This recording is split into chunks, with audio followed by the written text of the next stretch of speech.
বিসমিল্লাহির রহমানির রহিম। আমি ডাক্তার মতিয়ার রহমান।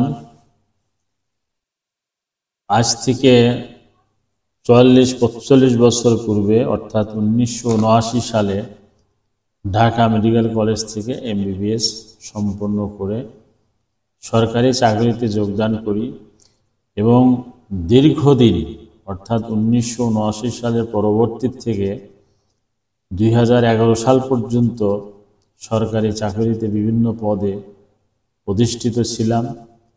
এর সুবাদে বাংলাদেশের বিভিন্ন এলাকায় যাওয়ার সুযোগ হয়েছে, সেবা দেওয়ার সুযোগ হয়েছে এবং এই সেবাদান করতে গিয়ে আমার পেশায় নিয়োজিত থেকে বহু ধরনের রোগীর সেবা বা চিকিৎসা দেওয়ার সুযোগ আমার হয়েছে। তন্মধ্যে অ্যাকিউট মায়োকার্ডিয়াল ইনফার্কশন অর্থাৎ হঠাৎ কার্ডিয়াক অ্যাটাক, এই রোগটা ভয়াবহতা পূর্বের চেয়ে এখন খুব বেশি দেখা যাচ্ছে বলে মনে হয় বা রোগী পাওয়া যাচ্ছে। এই যে অ্যাকিউট মায়োকার্ডিয়াল ইনফার্কশন অর্থাৎ হার্ট অ্যাটাক, এটা সম্পর্কে আমরা যদি সচেতন থাকি, অবহিত হই, তাহলে অনেকাংশেই এই হার্ট অ্যাটাকের অবস্থান থেকে অনেকেই সুস্থ থাকা সম্ভব এবং অ্যাকিউট মায়োকার্ডিয়াল ইনফার্কশন রোগীরা এই রোগে আক্রান্ত হওয়ার সম্ভাবনা কম থাকে। এখন অ্যাকিউট মায়োকার্ডিয়াল ইনফার্কশন এটা বলতে আমরা কি বুঝি, আপনাদের জ্ঞাতার্থেই এই কথাগুলো বলা। আমাদের শরীরে হৃৎপিণ্ড আছে, হৃৎপিণ্ডই মূলত শরীরকে সচল রাখে এবং মানুষকে জীবন্ত রাখে। মানুষের একটা সন্তান মায়ের গর্ভে যখন আসে ৫ মাস বয়স থেকেই সেই সন্তানটার হৃৎপিণ্ড তার কার্যক্রম শুরু করে। মৃত্যুর আগ পর্যন্ত হৃৎপিণ্ড নিয়ম অনুযায়ী মহান আল্লাহ তাআলা তাকে কার্যক্ষমতা দিয়ে রাখে এবং হৃৎপিণ্ড তার কার্যক্ষমতা অনুযায়ী হৃৎপিণ্ড রক্তনালী দিয়ে চলাচল করে। এই রক্তনালী যে হৃৎপিণ্ডের রক্তনালীটা হৃৎপিণ্ডকে সচল রাখে।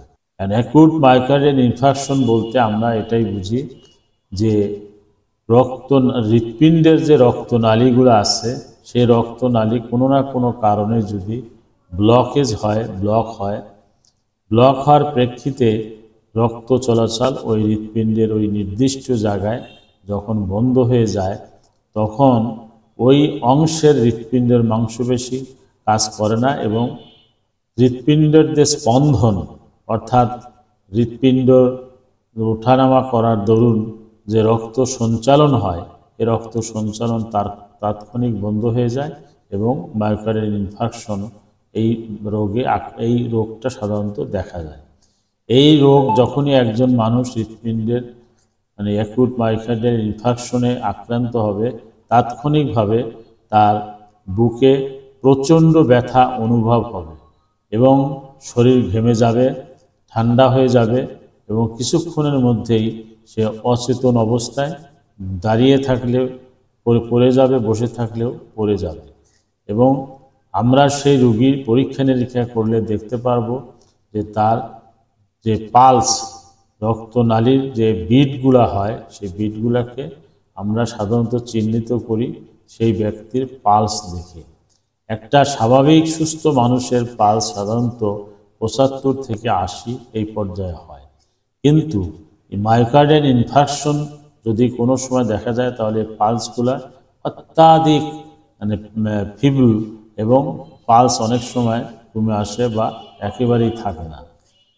তারপরে আমরা যদি হার্টবিট দেখি, আমাদের স্টেথোস্কোপ দিয়ে হার্টবিটও পাওয়া যায় না, তখন ডেফিনেটলি আমরা মনে করি যে ক্লিনিক্যালি ওই পেশেন্ট বা ওই রোগীর বা ওই ব্যক্তির মৃত্যু হয়েছে বা সে আর তার নিঃশ্বাস প্রশ্বাস থাকবে না এবং সে মৃত্যুবরণ করবে। এটাই স্বাভাবিক নিয়ম। এবং এই রক্তনালীগুলো যাতে ব্লক না হয় তার জন্য আমরা যদি স্বাস্থ্য সচেতন হই তাহলে সুস্থ থাকা সম্ভব এবং রক্তনালী ব্লক হওয়ার সম্ভাবনা একেবারেই কম বলে আমি বিশ্বাস করি এবং এটা মেডিকেলি প্রমাণিত। এই রক্তনালীর ব্লক হওয়ার পিছনে যতগুলো কারণ আছে তার ভিতরে 1 নম্বর কারণ হলো ধূমপানজনিত কারণ।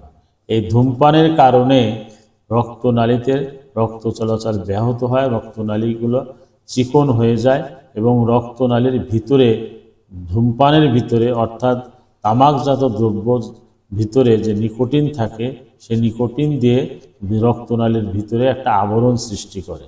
আবরণ সৃষ্টির ফলে রক্তনালীটা যে সরু হতে হতে একেবারে যখন ব্লক 90% বা 100% বন্ধ হয়ে যায় তখনই এই অ্যাকুট মায়োকার্ডিয়াল ইনফার্কশনটা হয় বা অ্যাকুট মায়োকার্ডিয়াল ইনফার্কশন রোগে আক্রান্ত হয়ে রোগী মৃত্যুবরণ করে। এছাড়াও তৈলাক্ত খাবার যারা খুব বেশি বেশি খায় তাদের ক্ষেত্রেও এই একই অবস্থা, রক্তনালীর ভিতরে এই চর্বি জমা হয়। এই চর্বি যাতে জমা না হয় তার জন্য ধূমপান থেকে সম্পূর্ণ একজন মানুষকে বিরত থাকতে হবে এবং চর্বি জাতীয় যে সমস্ত খাবার আছে বিশেষ করে রেড মিট অর্থাৎ লাল মাংস, গরুর মাংস, খাসির মাংস, কবুতরের মাংস, গিলা কলিজা, এগুলার ভিতরে পর্যাপ্ত পরিমাণে কোলেস্টেরল থাকে। এই কোলেস্টেরল যদি রক্তনালীর সাথে লেগে যায় রক্তনালীগুলো চিকন হয়ে যায় এবং রক্তনালী ব্লক হয় এবং মৃত্যুর কারণ হয়ে দাঁড়ায়। কাজেই আমাদের সুস্থ থাকার জন্য, হৃদরোগ থেকে মুক্তি পাওয়ার জন্য, হৃদরোগ যাতে না হয় তার জন্য আমাদেরকে প্রথম করণীয় ধূমপান সম্পূর্ণরূপে বন্ধ করতে হবে এবং যারা ধূমপান করে তাদের আশেপাশে নিজেকে তারা থাকা যাবে না এবং তাদের সংস্পর্শ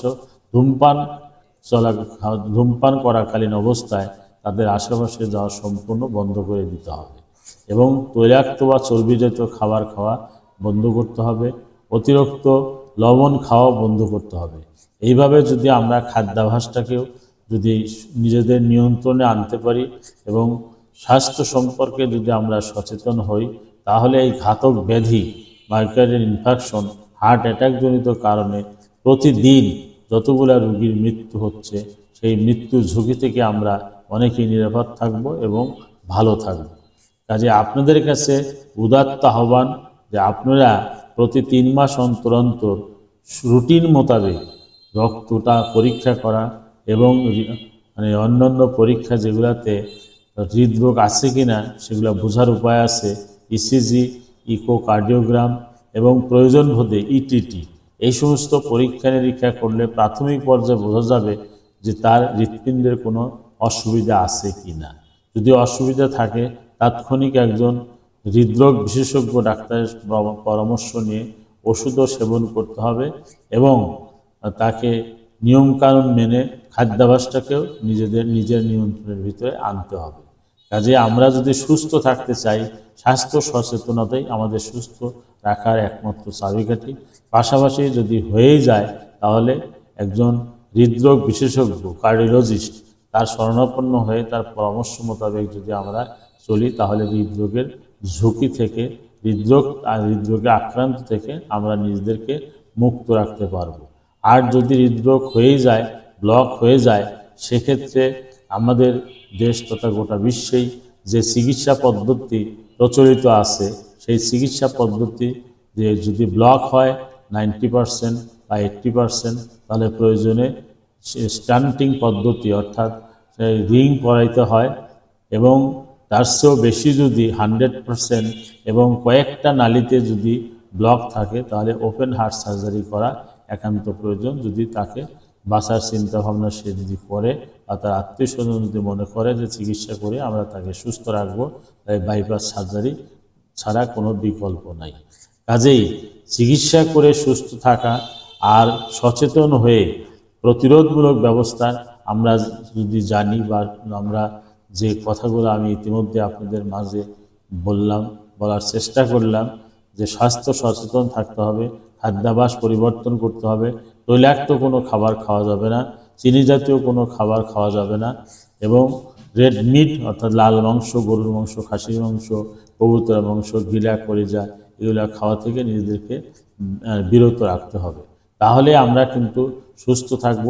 আর সুস্থ থাকার আর একটা সবচেয়ে বড় উপায় হলো যে যে প্রতিদিন কমপক্ষে 30 থেকে 40 মিনিট বা 1 ঘন্টা আমরা যদি সকালে অথবা বিকালে রুটিন মোতাবেক হাঁটাহাঁটি করি, এবং এমনভাবে হাঁটতে হবে যাতে শরীরে বেশ কিছুটা মানে শরীরে মানে ঘামে ভিজে যাবে এবং শরীরটা যথেষ্ট ক্লান্ত অনুভব হবে।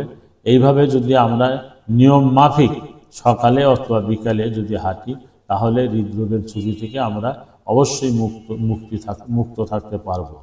একথা বলেই হৃদরোগ থেকে মুক্ত থাকার জন্য আমরা যেন সচেতন হই, নিয়ম কানুন যেগুলো আমি বললাম এইভাবে যেন আমরা চলাফেরা করতে পারি। যদি পারি তাহলে হৃদরোগের ঝুঁকি থেকে আমরা অনেকাংশে নিজেদেরকে মুক্ত রাখতে পারবো।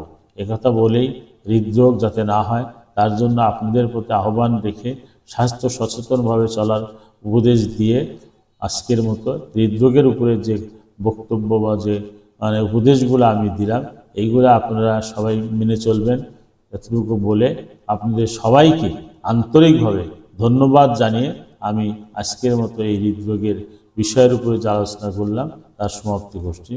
আল্লাহ হাফেজ।